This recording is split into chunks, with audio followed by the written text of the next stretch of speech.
What's up, everyone? Today I am going to the movie theater.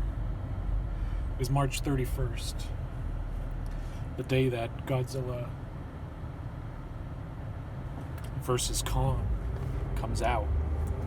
On HBO Max and in theaters, and because I don't have HBO Max and I don't feel like pirating this film, I'm going to go see it in the movie theater the way it is intended to be seen, because I can't watch giant fucking monsters fight on a tiny screen.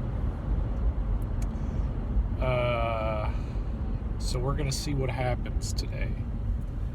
I have not been vaccinated, and this is my first time going to a movie theater since, I don't know, since maybe Spider-Man Far From Home.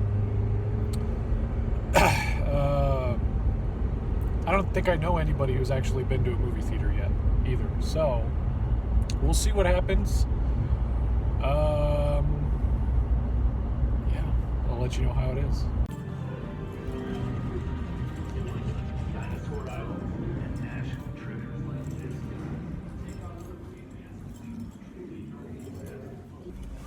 Okay, so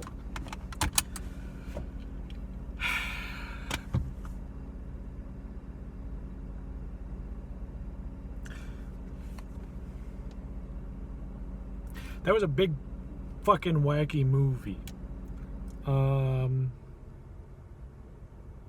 Didn't exactly go how I thought it was going to go. Yeah, anyways, I'll cut to another thing. I gotta take. Okay. So I took a couple of days to think about the movie. I'm here now. I got the camera out because I was recording something else. So we're going to talk about Godzilla versus Kong.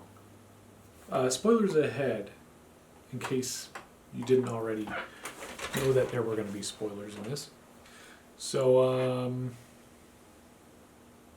starts out, Kong is in this big containment thing. I guess they built something over Skull Island. And there's an eternal storm over the island, so they put him in this bubble to keep him safe from that and from Godzilla, who is for some reason hunting him down. Now, in the last movie, King of the Monsters, at the end of the film, Godzilla becomes the new alpha because he defeats Ghidorah, and he has this pack of titans and stuff around him, and then it shows in the credits that there were some titans that went over to Skull Island to Kong. That is kind of thrown away in this. I don't know if all the titans are dead. It didn't really make much sense because it was like, okay, we have it like a tournament stacking thing. Like Godzilla defeated all these guys and Kong defeated all these guys, and now it's Godzilla versus Kong. So that point of the alpha doesn't really make any sense, because if there were more titans, this whole pack mentality of the titans doesn't make any sense anymore, because there are no other titans in this movie. It's just Godzilla and Kong. Nobody else shows up. No Rodan, no Mothra, no Spiga, no Gorosaurus, Anguirus, nothing. Nobody shows up. It's just Kong and Godzilla. At the end, I was thinking, okay, when Mechagodzilla shows up, or when Kong and Godzilla have their big final battle, all these other monsters are going to show up and there's going to be this giant clash of monsters. It's going to be crazy. Doesn't happen. So that was a little disappointing, because that whole alpha system that they set up in the last one doesn't make any sense.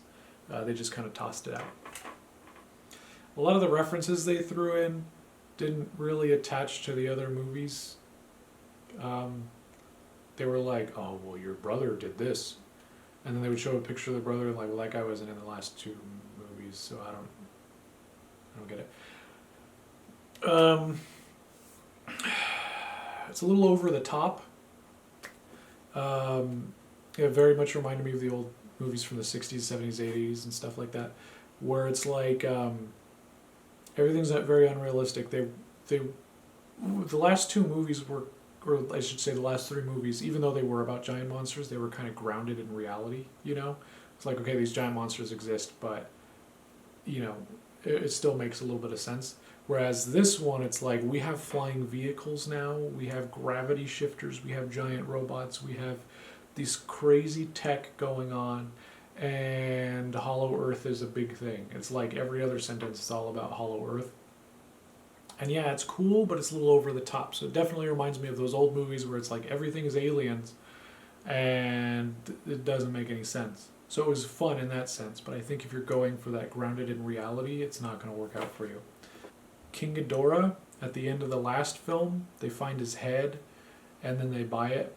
That goes nowhere because it turns out that they just plugged in the skull of Ghidorah to Mechagodzilla.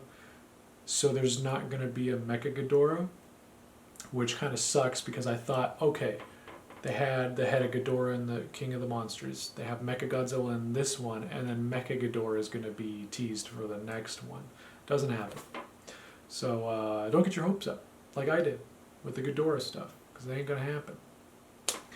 I didn't like the design of Mechagodzilla. He looked like kind of like a third grader drew him, because he had these like twisty hands and these long, weird arms. It just looked like a really weird design.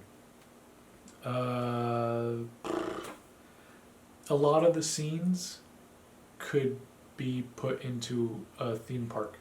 Like, if you've ever done Back to the Future, the Simpsons ride, or like any of those big like vehicle rides where you're flying through a situation, there were a lot of shots that looked exactly like that. Like, I felt, oh, okay, we're in a theme park ride right now, because you're in that little flying pod and you're going by Kong's face and flying through, and then there's Godzilla as they're fighting.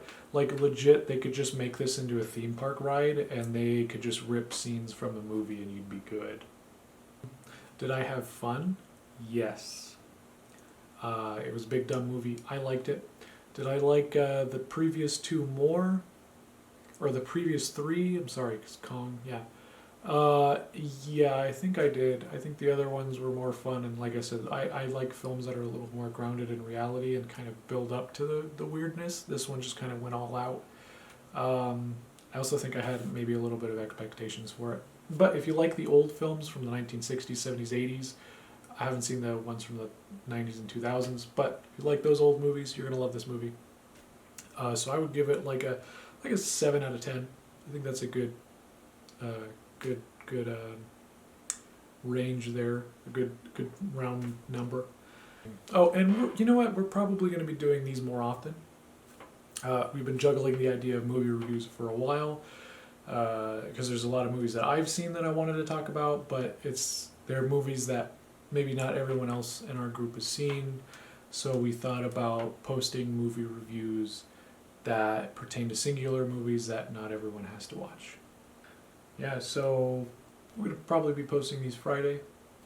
There may be multiple every Friday, depending on who sees what movie. Like I said, I wanted to do one on talking about Summer of '84, or talking about The Devil All the Time, or something like that, But it's not a movie that everyone's seen, so just be on the lookout for that. May or may not happen. Who knows? We're trying something new this week. So enjoy the rest of your day. Thanks for watching. Like and subscribe. Twitter, Facebook, Instagram. You know the drill. And we'll see you on the flip side. Yeah, you just said that. Okay.